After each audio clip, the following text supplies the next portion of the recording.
सबसे पहले, और वो है डाइजेशन या डाइजेस्टिव सिस्टम। और डाइजेस्टिव सिस्टम को हम सभी हिंदी में कहते हैं पाचन तंत्र।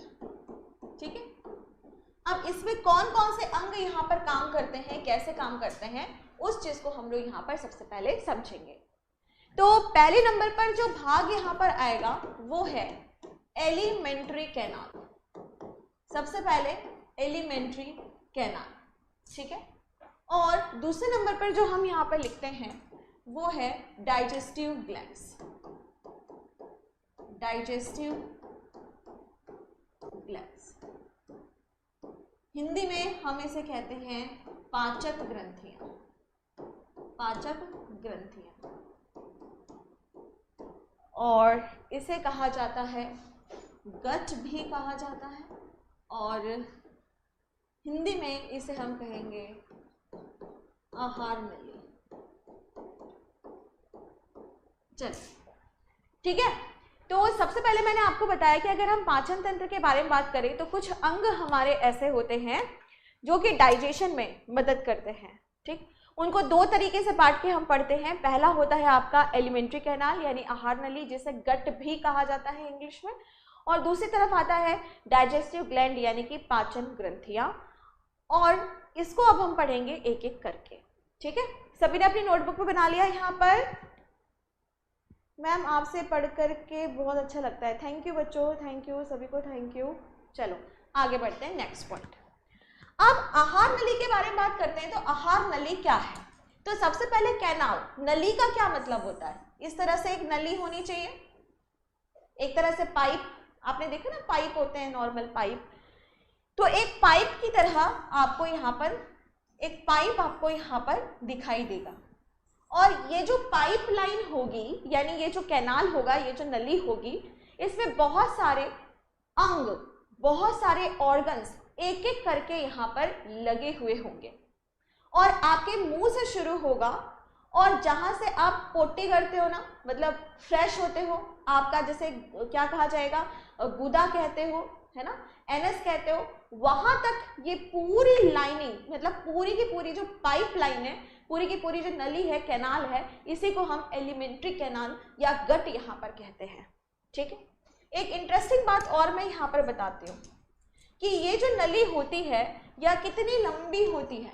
तो लिखिएगा, यह लगभग 9 मीटर के आसपास, यानी लगभग 33 फीट्स के आसपास यह होती है। ठीक है, तो आपसे यह भी क्वेश्चन पूछा जा सकता है कि अगर हम एलिमेंट्री कैनाल यानी गट के बारे में बात करें, मुंह से लेकर के गुदा तक की बात करें, एनएस तक की बात यहाँ पर करें, तो यह कितनी लंबी होती है? 9 मीटर। 9 मीटर यह लंबी होती है, लगभग 33 फीट के आसपास यह लंबी होती है। अब कुछ बच्चे कैलकुलेट यहाँ पर करेंगे, क्या कैलकुलेट करेंगे कि मैम 9 मीटर तो इतने फीट बनता है, पर आपको एग्जाम में क्या करना है, 33 फीट पे ही टिक लगाना है, इसलिए मैंने डायरेक्ट लिख दिया 33 फीट। ठीक है, क्लियर है? तो मीटर में पूछता है तो 9 मीटर, फीट में अगर पूछता है तो 33 फीट आप लोगों को यहाँ पर पता होना चाहिए, काफी लंबी होती है। ठीक है, अब एक एक करके यहाँ पे अंगों को लिखना हम शुरू करते हैं। नंबर फर्स्ट, पहले नंबर पर जो अंग हमारा बनेगा वो है माउथ, या फिर इसको हम कहते हैं माउथ कैविटी। हिंदी में हम इसे कहेंगे यहाँ पर मुंह, या फिर इसको हम कहते हैं मुख गुहा। ठीक है, अब मुंह की अगर हम बात करें, मुंह हमारा है, सबको पता है मुंह है, ठीक है, पर ये माउथ कैविटी यानी मुख गुहा क्या होती है? क्या होती है मुख गुहा? तो बच्चों, जहां पर भी कैविटी शब्द आता है, जहां पर भी गुहा शब्द आता है, उसका मतलब होता है खाली जगह। ठीक है, आप अपने मुंह को आ करो, सभी बच्चे आ करो। ठीक है, आ करोगे ना, मुंह खाली है अंदर से, वहां पे जगह है, और उसी जगह में आपको आपके जबड़े दिखाई देंगे, आपको अपने दांत दिखाई देंगे, आपको अपनी जीभ दिखाई देगी।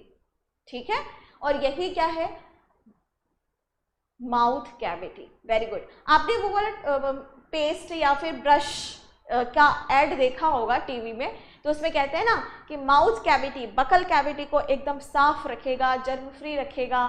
याद आया? तो वह वही चीज़ वो बोलते हैं कि मुंह के अंदर, ठीक है, तो उसे क्या कहा जा रहा है? मुख गुहा, माउथ कैविटीज को यहाँ पर कहा जा रहा है, जहाँ पे आपके दांत, आपकी जीभ, आपका जबड़ा, आपके सलाइवरी ग्लैंड्स यानी कि लार ग्रंथियाँ, ये सभी यहाँ पर पाई जाती हैं। ठीक है, तो ये हो गया क्या आपका यहाँ पे माउथ यानी माउथ कैविटी।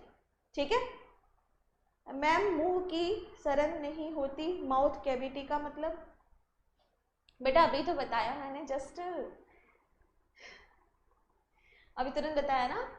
कर दो, आपके मुंह के अंदर का जो खाली जगह है उसी को हम माउथ कैविटी कहते हैं। ठीक है, चलो आगे बढ़ते हैं नेक्स्ट पॉइंट। नेक्स्ट हमारे यहाँ पे पॉइंट बनता है, नेक्स्ट दूसरे नंबर पे बनता है यहाँ पर ईसोफेगस। ईसोफेगस, और ईसोफेगस को हम सभी किस नाम से जानते हैं? यहाँ पर हिंदी में इसे हम कहते हैं भोजन नली, भोजन नलिका, भोजन नलिका। अब भोजन नलिका क्या होता है तो चित्र से बता देती हूँ एक बार। देखो यहाँ पर अगर आप देखें तो ये तो हो गया आपका मुंह, ठीक है, ये हो गया आपका मुंह, ये हो गया माउथ कैविटी, और ये हो गया आपका स्टमक यानी कि आपका अमाशय। एक लंबी सी पाइपलाइन दिख रही है, ये जो मुंह को आपके कहाँ पर जोड़ रही है? अमाशय में जोड़ रही है। तो ये वाली जो पाइप दिखाई दे रही है, पाइपलाइन दिखाई दे रही है, इसी को हम भोजन नलिका के नाम से यहाँ पर जानते हैं। और इसकी लंबाई के ऊपर भी काफ़ी प्रश्न पूछा जाता है, तो लिखिएगा कि यह 25 सेंटीमीटर के आसपास लंबी होती है। ठीक है, इसके बहुत सारे और अलग लक्षण हैं, अभी डिटेल में हम पढ़ेंगे। अभी ये जनरली हम क्या देख रहे हैं कि जो गट है, जो एलिमेंट्री कैनाल है, उसमें कौन कौन से अंग यहाँ पर हैं, अभी हम सिर्फ यहाँ पर यही देख रहे हैं। ठीक है, तो सबसे पहले मैं आपको बता दूं कि ये 25 सेंटीमीटर के आसपास लंबी होती है। आपके मुंह में जो कुछ भी भोजन पदार्थ है, भोज्य पदार्थ है, जो कुछ भी आप च्युइंग करते हैं, जो कुछ भी आप चबा के खा रहे हैं, उन सभी को स्टमक तक यानी आपके अमाशय तक भेजने का काम यह करती है।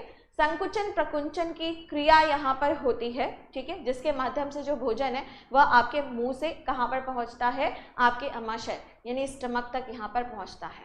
ठीक है, सब कुछ अभी पढ़ाया जाएगा, अभी धैर्य रखें आप लोग। ठीक है, अब नेक्स्ट पॉइंट की ओर यहाँ पर बढ़ते हैं। नेक्स्ट आपका आता है यहाँ पे स्टमक। स्टमक जिसे हम कहते हैं अमाशय, अमाशय। अब कुछ बच्चे कहते हैं पेट। बेटा पेट की अगर हम बात करें तो पेट जो है उसके लिए सही शब्द होता है हमारा एब्डोमेन। ठीक है, जिसमें छाती के नीचे का पूरा हिस्सा हमारा पेट कहलाता है।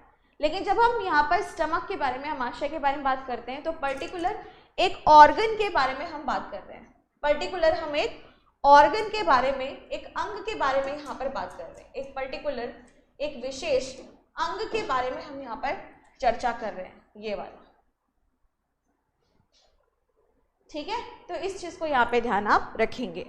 ठीक है, नेक्स्ट यहाँ पे पॉइंट आता है कि अमाशय के बाद कौन से अंग को हम लोग पढ़ेंगे? अमाशय के बाद हम पढ़ेंगे यहाँ पर स्मॉल इंटेस्टाइन।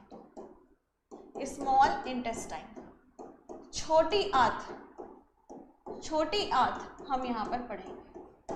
ठीक है, और आप सभी को पता है कि अगर आप छोटी आंत के बारे में बात करें तो छोटी आंत हमारे पूरे पाचन तंत्र की सबसे लंबा अंग होता है। ठीक है, और आप सभी को यह पता होना चाहिए कि छोटी आंत की लंबाई कितनी होती है? अमाशय की अगर हम बात करें तो ये तो लगभग 30 सेंटीमीटर के आसपास होता है। छोटी आंत जो होती है वह लगभग आप मान के चलिए 6.5 से लेके 7.5 तक, लगभग 7 तक यह लंबी यहाँ पर होती है। तो मैं 7.5 लिख देती हूँ कि 6 से लगभग या 7.5 मीटर तक लंबी होती है।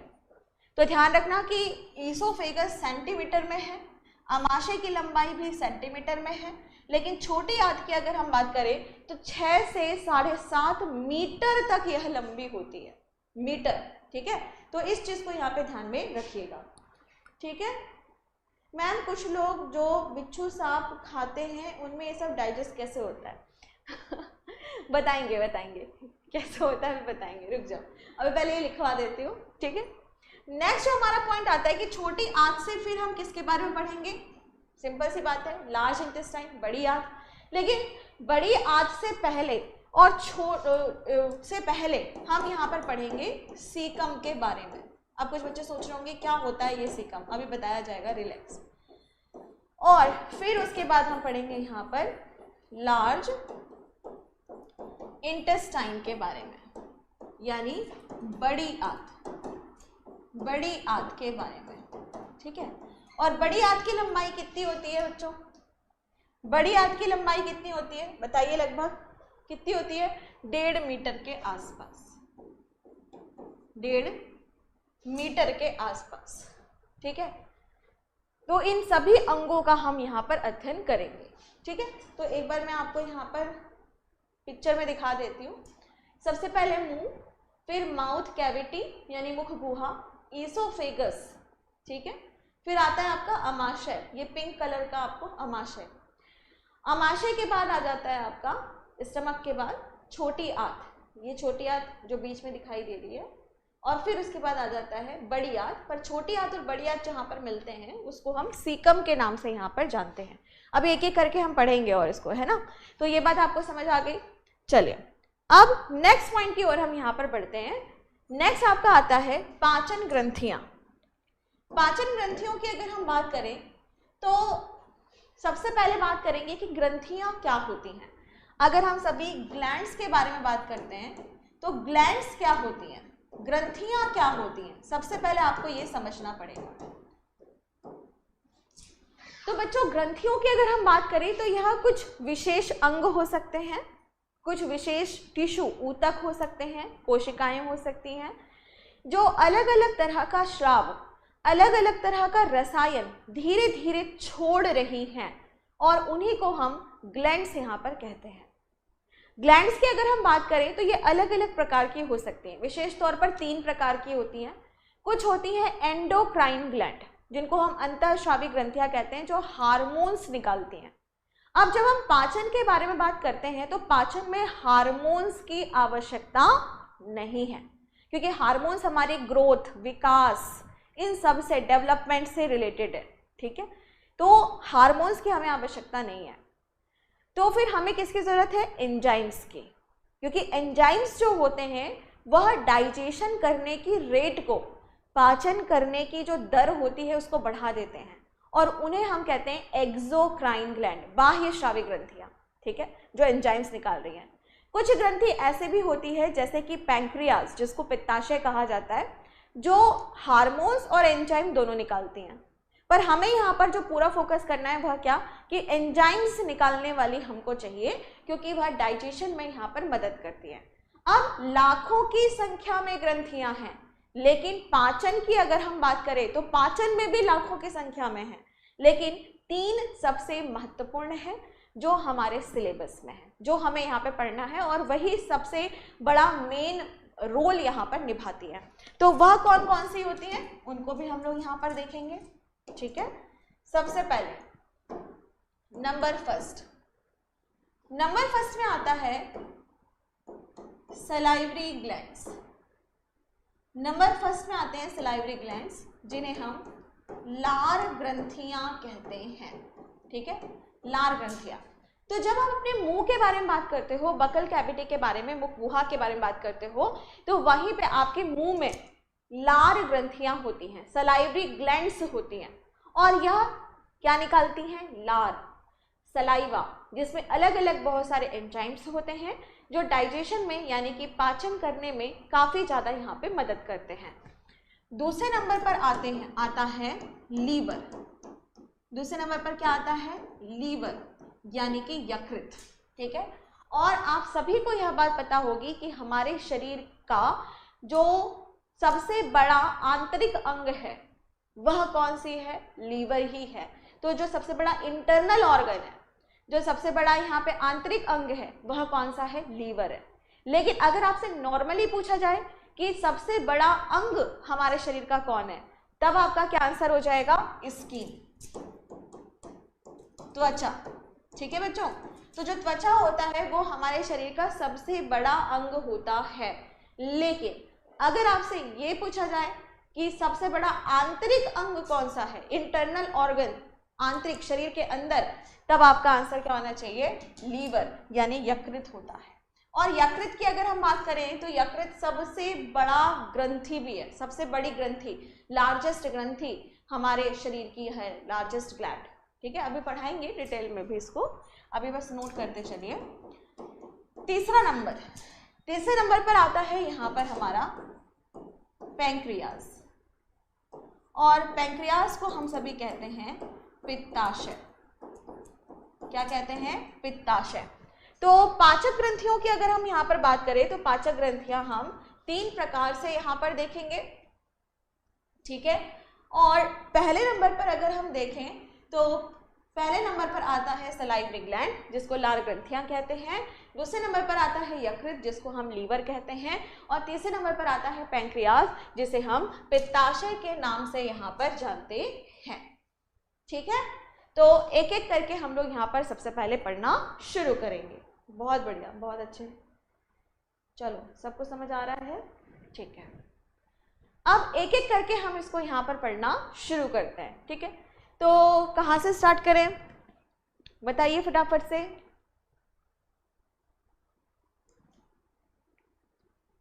ठीक है, तो सबसे पहले आज हम यहाँ पर बात करते हैं डाइजेस्टिव ग्लैंड यानी कि पाचन ग्रंथियों के बारे में। सबसे पहले हम यहाँ से शुरू करते हैं और सबसे पहले स्टार्ट करते हैं सलाइवरी ग्लैंड्स के बारे में, लार ग्रंथियों के बारे में।